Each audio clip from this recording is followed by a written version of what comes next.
सोमवार के दिन पड़ने वाली सोमवती अमावस्या को इस दिन पीपल की पूजा खास उपायों से कैसे की जाती है, इस दिन पितरों की असीम कृपा कैसे मिलती है, पापों से मुक्ति, हर दोष कैसे दूर होता है। शास्त्रों के अनुसार सोमवती अमावस्या में स्नान, दान, पुण्य और उपायों का कई गुना फल प्राप्त होता है। सोमवती अमावस्या पर कैसे पूरी होगी आपकी हर मनोकामना, कैसे दूर होंगे आपके हर एक कष्ट, साथ ही तो सोमवती अमावस्या होती है। और जब मंगलवार से संबंध होता है तो भौमवती अमावस्या होती है, और जब शनिवार से संबंध होता है तो शनिश्चरी अमावस्या होती है, जिसमें सोमवती अमावस्या बहुत ही पवित्र है पितरों के तर्पण और पिंडदान के लिए। कल सुबह मौन रह करके अगर संभव हो तो किसी पवित्र नदी में पूरब मुंह करके गोते लगाकर स्नान करिए। आपका स्नान करना मात्र ही पितरों को शांति प्रदान करेगा।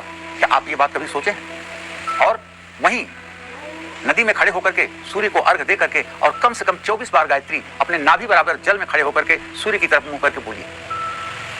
उसके बाद पानी से बाहर आकर के स्वच्छ वस्त्र पहन करके तुलसी में भी जल अर्पित कीजिए। इससे निसंदेह ऋण, रोग और दरिद्रता सब कुछ दूर हो जाएगा। अगर आप महिला हैं और विवाहिता हैं तो आपको तुलसी की 108 परिक्रमा सोमवती अमावस्या पर लगानी चाहिए, और हर परिक्रमा पर अगर ज्यादा कुछ नहीं तो एक किशमिश का दाना ही अलग पात्र में रख देना चाहिए। और वो जब 108 किशमिश के दाने आपके पास हो जाएं और आपकी परिक्रमा पूरी हो जाए तो आप उसे किसी छोटी कन्या को या फिर किसी पुरोहित कर्म करने वाले ब्राह्मण को श्रद्धा के साथ, दक्षिणा के साथ दान कर दें।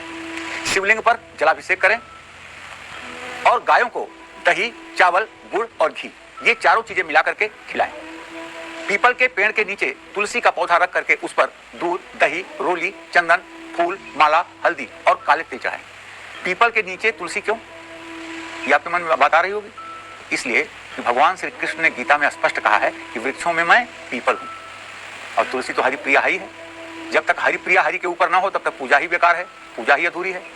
भगवान श्री हरि विष्णु के किसी अवतार की पूजा करते हुए जब तक तुलसी का पत्ता नहीं होगा तब तक पूजा साकार नहीं हो सकती। इसलिए साक्षात पीपल का पेड़ वासुदेव का स्वरूप है, और उसके नीचे तुलसी की पूजा करना और उसे दिव्य गंधाक्षत पुष्प धूप दीप से पूजन करना जातक की मनोकामना को पूर्ण करता है।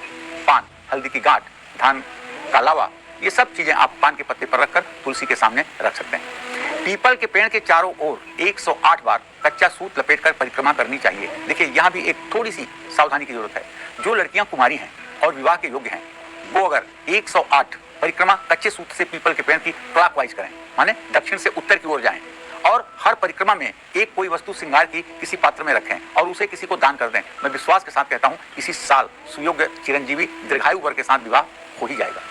पीपल के पेड़ के मूल में भगवान श्री हरि विष्णु का वास होता है, और उसका जो तना होता है उसमें भगवान शिव का वास होता है, और जो उसका अग्रभाग है उसमें ब्रह्मा का निवास होता है। और जब ये सृष्टि वृक्ष प्रदर्शित किया जाता है एकदम ऐसे इसको उलट दीजिए।